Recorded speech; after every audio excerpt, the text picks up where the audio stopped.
سلام غالياتي، مرحبا بكم في فيديو جديد. اليوم في هذا الفيديو راح نديرو الثوم راح نخبوها طول العام، ما راح تفسد معكم وراح تحكم لكم اكثر من عام.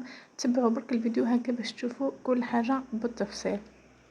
حبوبات اللي مازال ما اشتركتش في القناه ما تنساش تشترك في القناه وتخلي لي زر الجرس هكا باش اي فيديو جديد نحطه في القناه يوصلكم فيديو باللي يوصلكم اشعار عفوا باللي انا درت فيديو.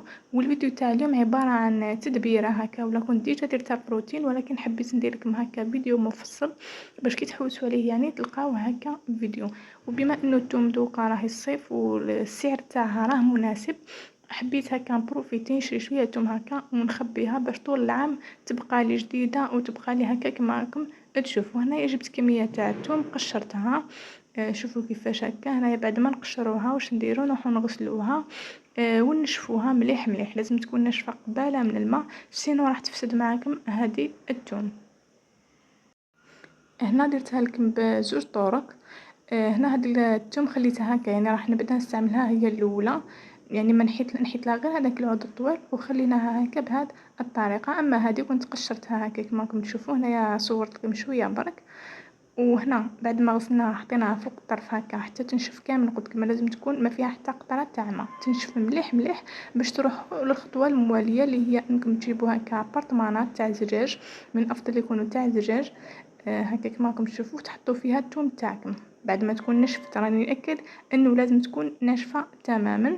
ومن بعد تحطوا فيها زيت الزيتون كما راكم تشوفوا. هنايا هادو هما العلب اللي استعملتهم، يكونوا هكا علب زجاجيه. راح نعمرهم بالزيت ونحتفظ بهم في الثلاجه، يعني في الفريجيدار عادي، ماشي حتى تكون في المجمد ولا فريجيدار عادي. خليوهم واحتفظوا بهم وراح يحكموا لكم عام كامل. سورتو هكا في لي سوب ولا في الطياب، ولا نجبدوا مغرف من هذه هكا الثوم ونحطوها مباشره.